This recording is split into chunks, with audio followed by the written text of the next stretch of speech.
안녕하세요, 여러분. 오늘도 제 이야기를 들으러 와주셔서 고맙습니다. 지금 시각이 밤 11시입니다.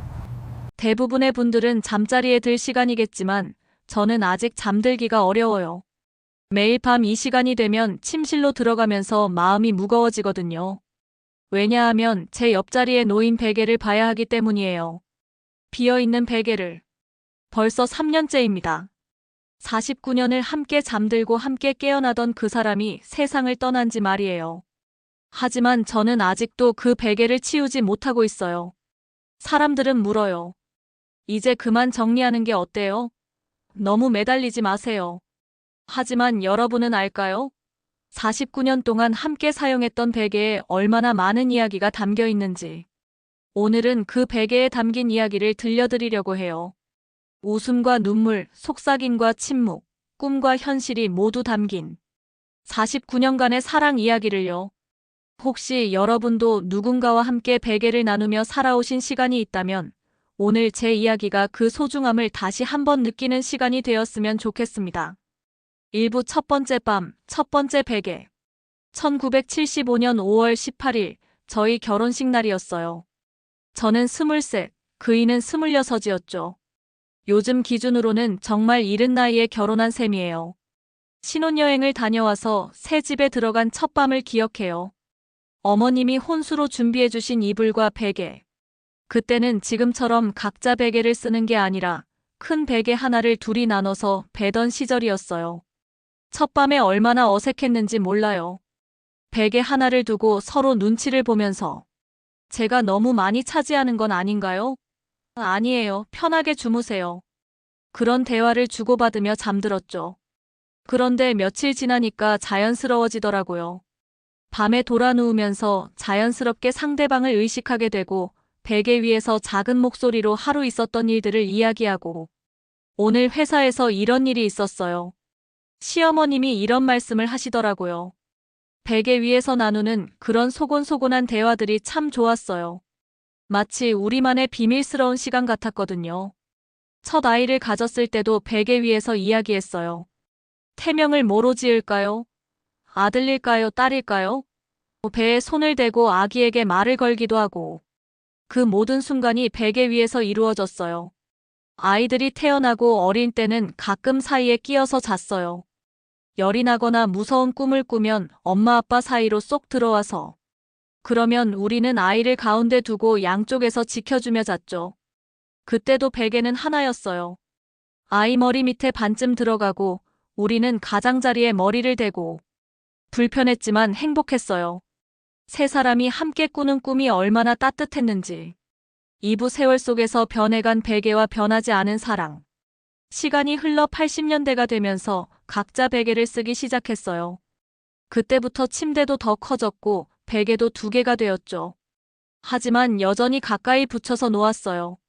그이는 높은 베개를 좋아했고 저는 낮은 베개를 선호했어요. 그래서 베개 쇼핑을 갈 때마다 각자 맞는 걸 골랐죠. 당신 건 이거, 제 건 저거. 그렇게 정하면서도 나란히 놓으면 어울리는 걸로 골랐어요. 아이들이 사춘기가 되면서 베개 위에서 나누는 대화 주제도 달라졌어요. 큰아이가 요즘 말을 안 해요. 둘째가 성적이 떨어졌어요. 걱정스러운 이야기들이 많았죠. 그럴 때마다 그이는 제 어깨를 토닥여주며 말했어요. 괜찮아요. 다 지나갈 거예요. 베개에서 베개로 전해지는 그 따뜻한 위로가 얼마나 큰 힘이 되었는지. 90년대 들어서는 건강 이야기가 많아졌어요. 허리가 아파요. 무릎이 시큰거려요. 나이 들면서 생기는 자연스러운 변화들이었죠. 그러면 서로 마사지해주고 파스 붙여주고 베개도 여러 번 바뀌었어요. 처음엔 손베개, 그 다음엔 스펀지 베개, 나중엔 메모리 폼 베개. 기술이 발달하면서 베개도 점점 좋아졌죠. 하지만 변하지 않은 건 함께 잠드는 그 따뜻함이었어요. 그이가 50대가 되면서부터는 코골이가 심해졌어요. 처음엔 잠을 깰 정도였는데 나중엔 그 소리가 오히려 안정감을 줬어요. 아, 옆에 있구나 하는 그런 느낌이었거든요. 제가 갱년기를 겪을 때는 밤에 자주 깼어요. 열이 나고 땀이 나고. 그럴 때마다 그이가 깨서 부채질을 해주고 찬물을 가져다 주고 괜찮아요. 곧 좋아질 거예요. 60대가 되면서는 서로 일찍 잠자리에 들기 시작했어요. 젊을 때는 밤늦게까지 TV를 보거나 책을 읽곤 했는데 나이가 들면서는 일찍 자고 일찍 일어나는 패턴이 되었죠. 그때부터 베개 위에서 나누는 대화가 더 깊어졌어요. 우리 참 많은 일을 겪었네요. 아이들 다 키운 게 신기해요. 지나온 세월을 돌아보는 이야기들. 3부 마지막 3년 베개 위의 투병 기록. 2021년부터 그이의 몸이 안 좋아지기 시작했어요. 처음엔 단순한 감기인 줄 알았는데 기침이 오래 가더라고요. 병원에 가보니 폐에 문제가 있다고 했어요. 그때부터 베개 위에서 나누는 대화가 달라졌어요. 약은 제때 드셨어요? 오늘 컨디션은 어때요? 건강에 대한 걱정이 대부분이었죠. 밤에 기침을 심하게 할 때면 저도 함께 잠을 설쳤어요. 베개를 높여주고 등을 토닥여주고. 병원에서 좋아진다고 했잖아요. 걱정하지 마세요. 그이는 미안해했어요. 쟤 때문에 잠을 못 자게 해서. 하지만 49년을 함께 살아온 사이에 무슨 미안할 게 있겠어요. 아플 때 서로 돌봐주는 게 당연한 거죠. 2022년 여름쯤부터는 그이가 숨쉬기 어려워하기 시작했어요. 베개를 2개 쌓아서 높게 베고 자야 했죠. 그러면 저도 베개를 높여서 같은 높이로 맞췄어요. 함께 하늘을 보며 잠드는 기분이었거든요. 여보, 별이 보여요? 응, 보여요. 참 예쁘네요. 창문으로 들어오는 달빛을 보며 나누던 대화들. 지금 생각하면 그 모든 것이 소중한 추억이에요. 그해 겨울에는 더 심해졌어요. 밤에 갑자기 숨이 차서 응급실에 간 적도 있었고, 그런 날이면 집에 돌아와서 베개에 머리를 대고 둘 다 무서워했어요. 혹시 제가 먼저 가면. 그이가 그런 말을 하기 시작했어요. 저는 그런 말 하지 말라고, 함께 오래 살 거라고. 베개를 꼭 끌어안으며 그렇게 말했죠. 2023년 봄 그이의 상태가 많이 악화되었어요. 병원에서도 집에서 편안히 지내시라고 했어요. 그때부터 저는 그이의 베개를 더 자주 정리해줬어요. 베갯잎도 자주 갈아주고 햇볕에 말려서 보송보송하게. 고마워요. 평생 고마웠어요. 그이가 베개에 머리를 대고 제게 한 마지막 말이었어요. 그리고 며칠 후 그 베개를 베고 편안히 잠드셨어요. 영원히. 4부 혼자 남은 베개, 계속되는 사랑. 장례를 치르고 집에 돌아왔을 때 가장 견디기 어려웠던 게 침실에 들어가는 일이었어요. 그이의 베개가 그대로 있었거든요. 아직도 그이의 냄새가 나는 것 같았어요. 첫 며칠은 거실에서 잤어요. 침실에 들어갈 수가 없었거든요. 하지만 일주일 후 용기를 내서 침실로 돌아갔어요. 그이가 좋아하지 않을 것 같았거든요. 49년을 함께 잔 침실을 피하는 걸. 그이의 베개를 치울까 많이 고민했어요.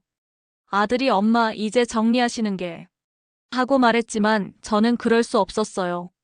그 베개가 그이와 저를 이어주는 마지막 고리 같았거든요. 그래서 그대로 두기로 했어요.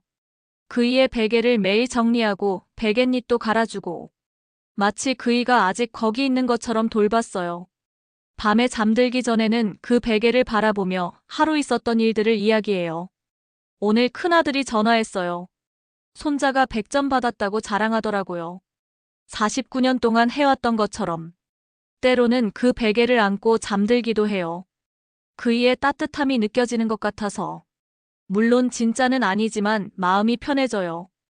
혼자가 아닌 것 같은 느낌이 들거든요. 친구들은 걱정해요. 너무 매달리는 거 아니야? 하지만 저는 매달리는 게 아니라 기억하고 있는 거예요. 49년간의 사랑을 잊지 않으려고 하는 거죠. 계절이 바뀔 때마다 그 베개도 함께 관리해요. 여름에는 시원한 재질의 베갯니드로, 겨울에는 따뜻한 재질로.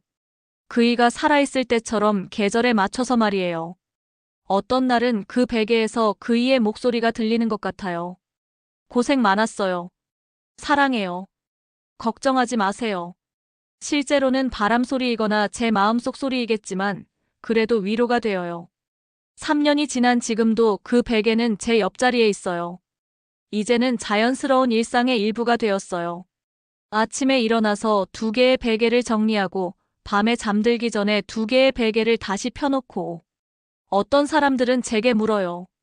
언제까지 그렇게 사실 거예요? 저는 대답해요. 글쎄요, 아마 제가 세상을 떠날 때까지. 그게 이상한 일일까요? 49년을 함께한 사람의 흔적을 지우는 게 더 이상한 일 아닐까요? 사랑은 사람이 떠난다고 해서 사라지지 않아요. 함께했던 모든 순간, 모든 기억, 모든 흔적 속에서 계속 살아가죠. 그이의 베개는 바로 그런 사랑의 증거예요. 혹시 여러분도 누군가와 베개를 나누며 살아가고 계신다면 그 평범한 일상이 얼마나 소중한지 기억해 주세요. 매일 밤 함께 잠들고 매일 아침 함께 깨어나는 그 당연함이 사실은 가장 큰 행복이라는 걸. 그리고 만약 여러분도 저처럼 빈 베개를 바라보며 그리움에 잠기는 밤이 있다면 그것도 사랑의 한 형태라는 걸 기억해 주세요. 슬퍼하되 부끄러워하지는 마세요. 그리워하되 자책하지는 마세요. 베개는 단순한 침구가 아니에요. 그 안에는 함께했던 모든 밤들, 나눴던 모든 대화들, 꿈꿨던 모든 꿈들이 담겨 있어요. 그래서 저는 오늘 밤도 그 베개를 바라보며 잠들 거예요.